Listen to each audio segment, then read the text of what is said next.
you know me, you know that I'm a learner. Like, I'm a student and I just love to learn. I'm a student of many teachers. So whether they're like my distant teachers like Craig Rochelle, Marie Folio, Joyce Meyer, Christine Kane, or teachers I have access to like PDDK, Pastor Mildred Kingsley Okonkwo, Reverend Femi Oduwole. I'm constantly trying to learn. I'm constantly trying to live my best life. I'm constantly trying to avoid those pitfalls by really gaining knowledge from my teachers. So, sometime in 2022, I was watching my leadership hero, Craig Rochelle. He has this fantastic podcast which has changed my entire leadership. And he was interviewing somebody who had released a book. And basically in the book, fantastic interview, I learned a lot from it. In the book, he was talking about dealing with anxiety and depression and all of those negativity and how God had gotten him out of there. And he's a person of faith. He's actually a pastor. And that's something I had sort of seen in recent times among pastors. Now, frankly, they were mostly Americans because Americans are more open to share their stories. So I'm like, okay, I don't want that. Like, I don't want my story to be that this happened to me and then I got delivered from it. Now, of course, there's a place for that because even I have that story when it comes to my weight loss and healthy living journey. I used to be over 100 kg. Now I'm on the, I'm just at my ideal weight range, all of that. So I definitely have that story. But I know that I can literally reduce or actually eliminate the margin for error if I, gain wisdom from those people and start to apply it to my life. Because I'd rather live that way. I'd rather have a testimony that's like, hey, I didn't even get to it at all, as opposed to, I was there, then I was no more there. So I typically think in terms of, especially in this season of my life, I think in terms of proactiveness and optimization. Whether I'm talking healthy living, family life, personal life, in terms of the health of my soul, I'm thinking proactiveness, meaning how can I avoid and sidestep all of the drama? Then I'm also thinking optimization, how can I even live better at my best? You get, so I'm not trying to like, hey, I was there, then I was delivered. Like I said, there's a place for that. But I want my testimony to be like, I can't relate, especially when it comes to burnout and depression and cynicism and all of that, especially in leadership. And I'm a person of faith. Yes, I'm a business owner, I'm a health coach, and I'm also a child of God. I get to lead in many places. So I started to think in that way, how can my testimony be, Jesus kept me? Like everything, I just sidestepped it all and I stayed on the path that literally had minimal to zero margin for error. And truly it's possible. So learner that I am, student that I am, I went on this whole knowledge quest. How can I avoid those mistakes and just continue to enjoy my best life, whether it's on healthy living or whether it's on weight loss or whether it's on keeping a right diet, whatever it is. How can I avoid stories that touch? And how can I just really enjoy being on the right path and then keep getting better on that right path? So even though I'm talking leadership, it's actually principles that are parallel. So you can take what I'm saying about leadership and take it to your healthy living, because that's where I'm going to. I'm trying to take those principles from there and apply it to living a healthy life. Because all of us can relate. You start up on this journey, you're like, yes, I'm going to stop eating crap, I'm going to stop taking soda and all that. But you realize that you don't have enough fuel to keep going. Yes, at the beginning you were motivated, you were excited, you had ginger, you even had passion. But somehow you could not stay on that straight and narrow path. So it's the same thing. How do I avoid the trouble? How do I avoid eating crap? The same principle applies. So like I said, I started to research, I started to go for knowledge, just really this beautiful knowledge quest. So I found answers, answers like having a really solid why, answers like apprenticeship, or accountability. I found answers like gratitude, and I found one particular answer that was so beautiful and I felt like it was so foundational to all of the answers, and that is relearning. And that is what we're going to be talking about in today's video, the principle of relearning. And I'm not just talking from like my own answers, I'm actually going to bring in research and psychology to support what I'm saying. How can we use relearning as a tool to help us stay on the straight and narrow path where we can avoid all of the drama as much as possible. How can we use relearning? Almost like an intravenous infusion, just keeps going on the inside of us, then continues to give us the strength and the motivation and the passion and everything that we need on a continuous basis so that we stay on the right path. Whether your goal is healthy living or your goal is healthy leadership, whatever your goals are, relearning is such a powerful tool to help you stay on the straight and narrow. And in this video, I'm going to dive deeper into it. So keep on watching.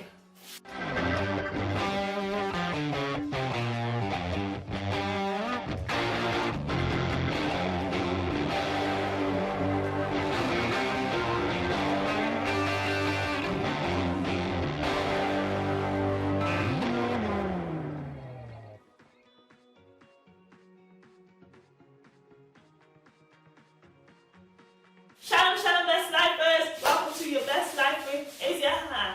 So, my name is Eziaha Balaji, and I'm a health coach.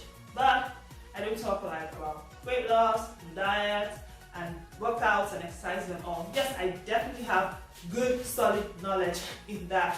However, we decided to change how we do things when it comes to health coaching.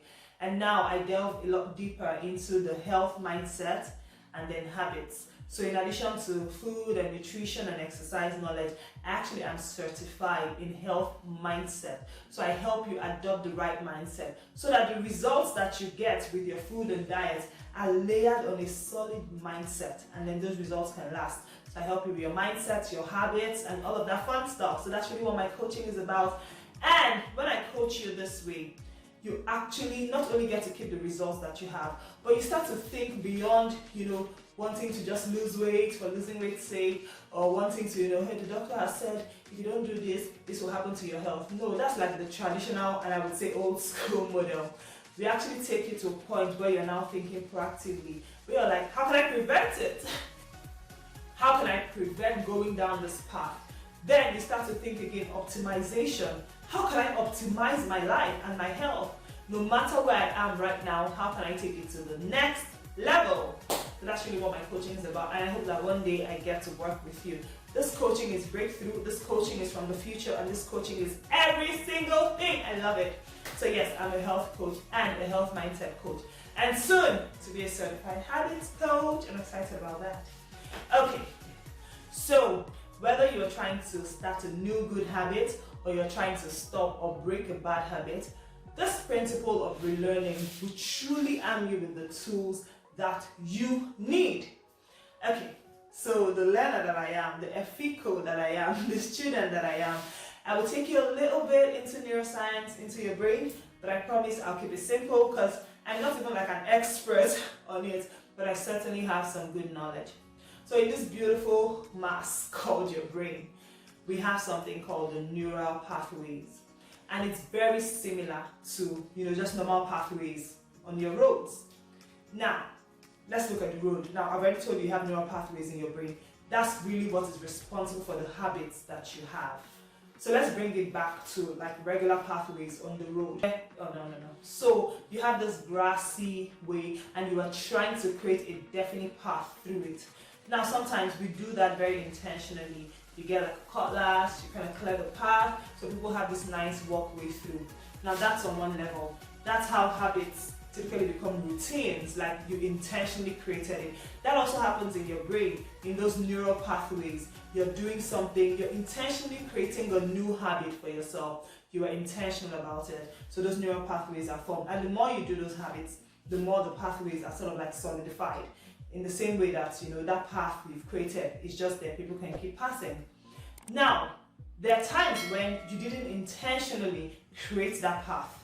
Somehow, people just kept on walking on the same way over and over again, and then bam, there's a pathway that has been created without even trying to. Again, that's what happens in your brain. Some habits, you did not intentionally create them. Now, this will pay you if they're good habits, because hey, who doesn't want to become, spontaneous in doing the good things? But if they're bad habits, where a little here, a little there, you just realize that you keep repeating the same bad thing, and boom, it has become a habit. that is hard to break. That's exactly what happens in your brain. What happens on that pathway is usually what also happens in your brain. Our brains are constantly creating habits, pathways, constantly firing and wiring neurons. Like one of the popular sayings in that whole brain neuroscience says, neurons that fire together, wire together, meaning that if you keep firing them, they'll get wired, they'll get ingrained, and then they become really tough habits that can be hard to break. Now, I needed to put all of that as a foundation, because where are we going? Remember, we're going to relearning. How can we use relearning as a tool to actually create habits intentionally and then stay on that path no matter the kind of temptations that we face? Because listen, temptations will always come, whether in your life, whether in your leadership. So, what is relearning? Relearning is to learn something previously known again, and this time in a systematic way. Remember I said habits can be created just by repetition. Like, we didn't really know, we're just passing on that way every time, and bam, there's a pathway that's formed. But you could actually intentionally create a habit. But relearning is like next level, where you're not only intentionally creating the habit, you're not only intentionally creating that habit, you are also reinforcing that habit very intentionally with this principle of relearning.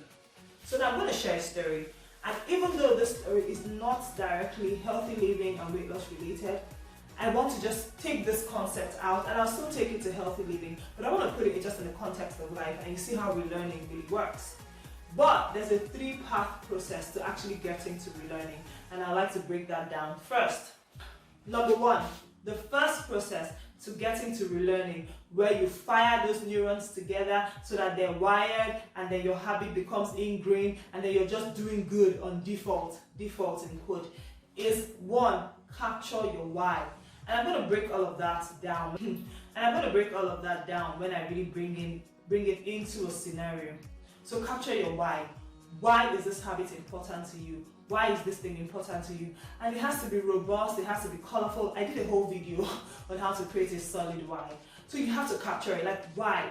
Don't just start something, don't just desire to do something, sit down and capture it. Why? And then a lot of times when you're capturing your why, you're actually looking at the positives, the negatives. Have you suffered a consequence before? Have you seen someone suffer a consequence before? Because remember, the goal for you, if you have not suffered the consequence, is to get to the point where you are sidestepping it, where you're proactive enough to prevent it rather than trying to cure it. But even if you are in it, that's also fine. Capture all the emotions in your why. Send a voice note to yourself if you have to, write it down if you have to. No matter what you do, capture a beautiful, robust why. Now the next level to that why would be gaining knowledge or research. Now, yes, I'm a researcher, yes, I'm a learner, I love to go for knowledge, but I'm not even telling you to do it at a level as intense as me. Just why you need research, why you need knowledge is that you need to beef up your why with data. So go online and check, like, why is this important to people? What has research said about it? What are other people saying about it? You're sort of giving more volume and muscle to that your why. So your why is not just this why that is based on only Asiaha. There's something else to support it and give it more volume. Like I said, it doesn't have to be like a whole world of research. Just go online, do some research, gain some knowledge, and beef up your why. Then the third step is now the relearning process, where you must create a system.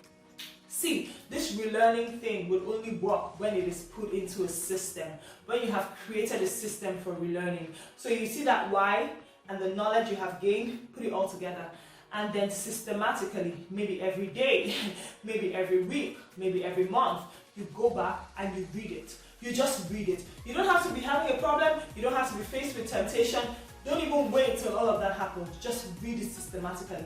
It is literally an intravenous infusion that just gives you really solid convictions. So when the challenges come, when the temptations come, your convictions are deep. You have created a pathway, a neural pathway that is so solid, that is so wired together that it's going to be hard to move you away from it.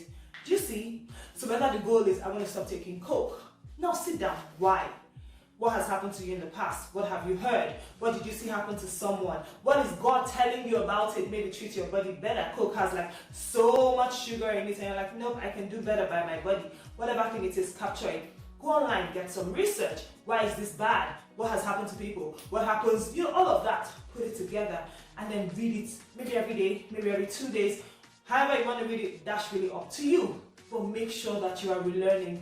This relearning tool is so powerful. Like, I have seen it change my life. It has changed my health. It has changed my diet. It has changed my fitness. It has changed my leadership. It has changed my parenting. It has changed how I take care of myself, especially at a soul level. And that's really what I want to share today. And I'll round up with that story. How the process of relearning just helps me make better decisions and help me sidestep challenges.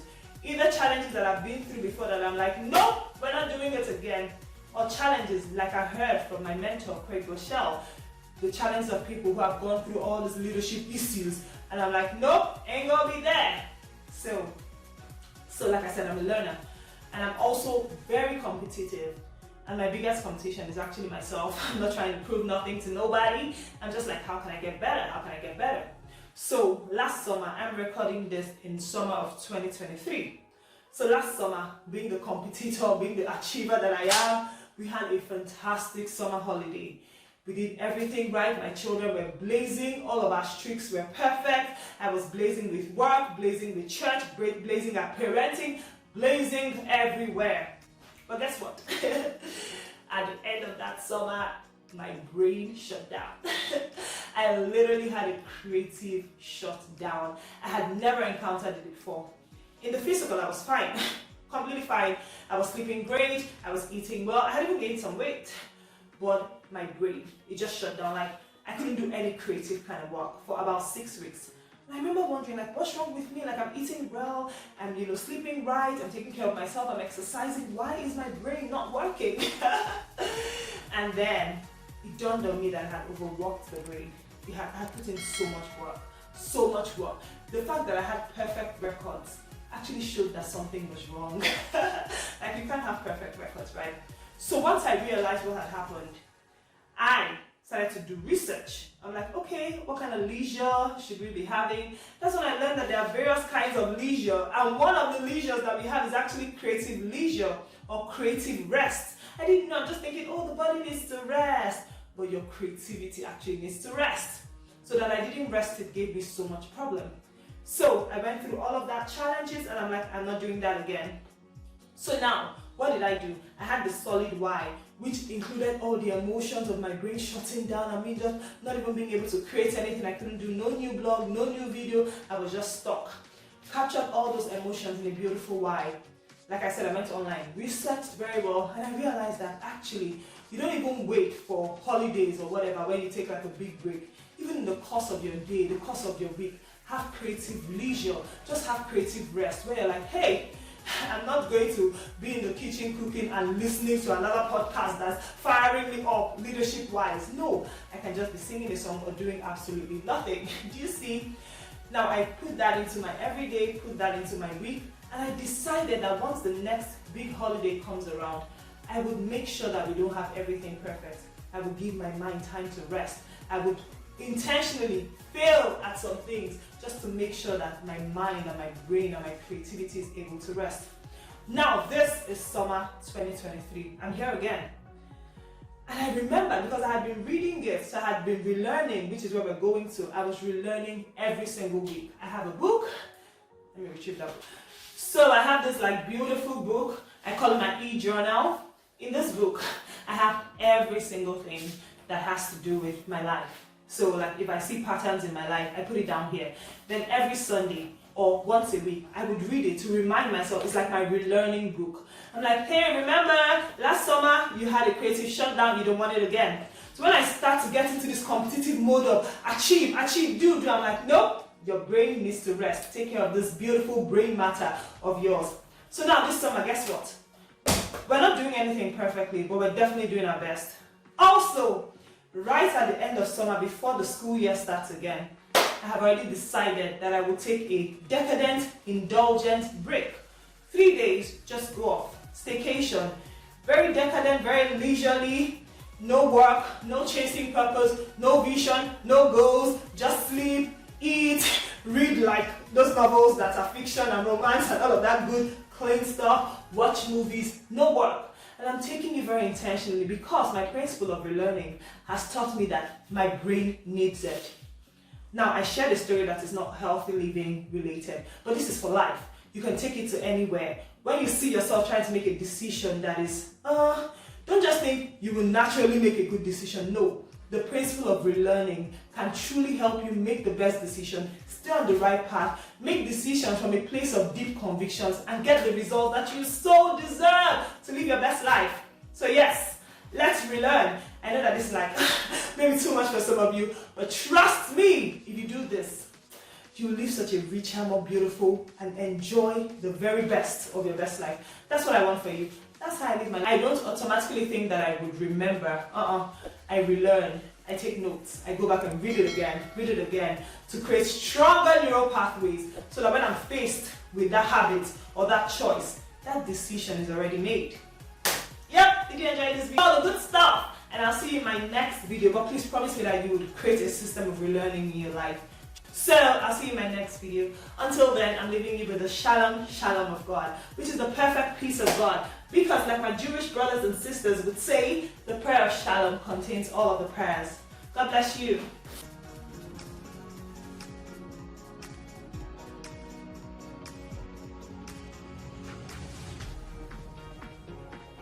Margin for error. Reduce or cut. Oh my goodness, it's sealed. Forgot it. An intravenous infusion that continues to give. So, whether your goal is you want to, no. Okay. See, this relearning thing.